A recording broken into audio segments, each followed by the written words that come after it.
Bonjour Amandine. Bonjour Claire. Donc Amandine, tu es accompagnante en périnatalité et aujourd'hui nous allons évoquer avec toi les émotions pendant la grossesse. En fait, on sait une future maman a énormément d'émotions, donc elle va passer, je crois, des larmes au rire et son conjoint ou le coparent en fait va être complètement démuni face à ces larmes, ces émotions. Mais qu'est-ce qui se passe en fait? Et est-ce que ça arrive à toutes les futures mamans? Alors, les émotions contradictoires pendant la grossesse, elles sont tout à fait normales, elles sont tout à fait saines et naturelles. Donc déjà, une grossesse, c'est un bouleversement en soi. Il y a un corps qui va changer, une vie qui va grandir à l'intérieur de soi et pour l'accepter, il y a plein d'étapes qui vont se passer.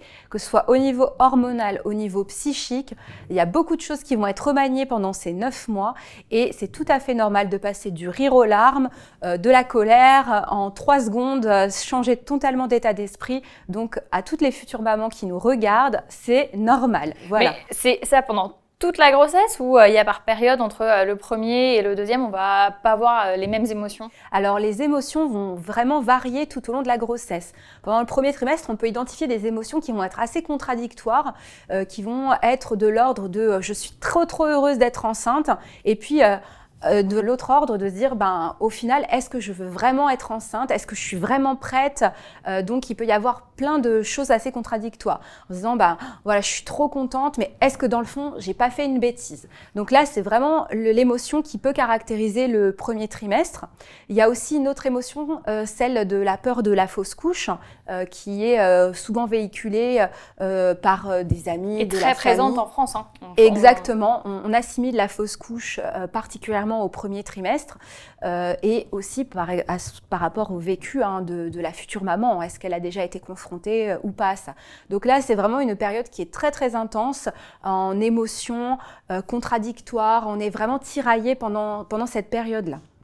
Et peuvent s'ajouter à ça un désordre hormonal, il peut y avoir des nausées, des choses qui viennent vraiment perturber le corps de la femme en tant que tel et qui peuvent remanier vraiment tout ça et faire un cocktail un peu difficile à avaler, en tout cas au départ.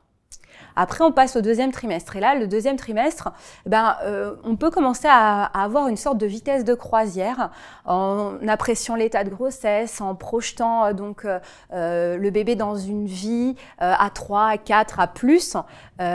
Du coup, c'est vraiment une période souvent qui est très appréciée, beaucoup d'euphorie, beaucoup de joie, de préparatifs. Et donc là, c'est une période, on pourrait dire, relativement calme au niveau émotionnel. Alors que le dernier trimestre, on va peut-être avoir la peur de l'accouchement? Exactement. Le dernier trimestre, il y a une forme de réactivation qui va se faire dans le cerveau de la maman et une sorte de compte à rebours, surtout donc dans les 2 derniers mois où l'accouchement approche à grands pas. Donc là, ça peut vraiment être source de stress, d'angoisse, de projection qui est très saine parce qu'il faut se projeter avec son enfant, il faut se projeter pour le jour de l'accouchement.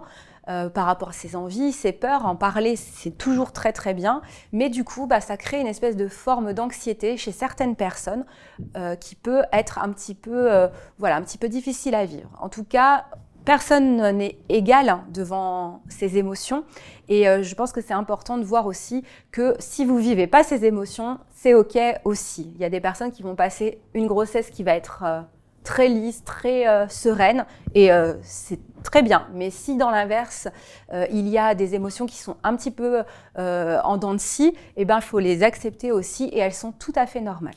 Et justement, comment le coparent peut aider à vivre ces émotions?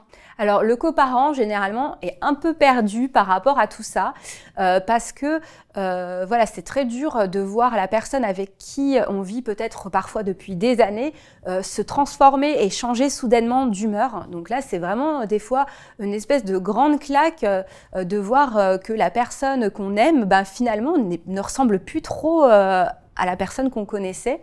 Donc, il faut, je pense, rassurer les coparents de se dire que c'est normal, que ça va passer et que la seule chose qui est vraiment importante de faire, c'est de dire ok, c'est quelque chose qu'on vit ensemble, de rester solidaire et de pouvoir avancer vers la parentalité.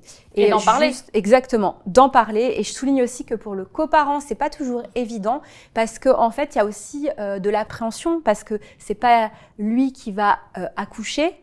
C'est pas lui qui porte le bébé, la responsabilité du bébé. Et donc parfois, de savoir que son enfant est dans le corps de quelqu'un d'autre, ça peut créer aussi des angoisses et il faut aussi être OK sur le fait que le coparent a des émotions qui peuvent être très très fortes aussi pendant cette période-là et parfois ne pas oser les exprimer parce que c'est pas cette personne qui porte l'enfant, donc parfois réfrène un petit peu ses émotions. Donc, et c'est dommage. Il y a une chose à dire, c'est qu'en fait, les deux parents peuvent avoir des émotions et qu'en fait il faut qu'ils arrivent à les exprimer ensemble, même si c'est pas les mêmes, mais chacun peut avoir des craintes et des doutes, donc il faut qu'ils arrivent à en parler, à échanger et à vivre ce moment en fait sereinement.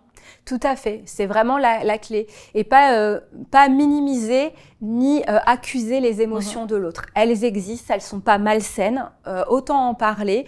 Et le dialogue, de toute manière, quand on crée une parentalité, ce sera la base de tout, c'est la base de l'éducation après des enfants, c'est la base d'un couple et d'une famille qui peut avancer et se construire avec ses différences, avec ses coups de blues, ses coups de joie et tout ce qui va avec. Et auprès de qui on peut évoquer nos émotions ?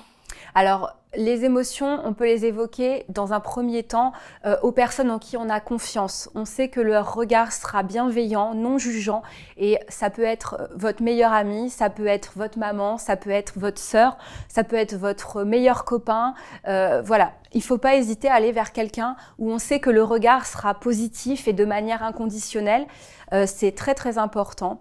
On peut aussi s'adresser à son accompagnante en périnatalité qui est là pour ça pendant la grossesse, pour accompagner aussi bien la future maman que le coparent.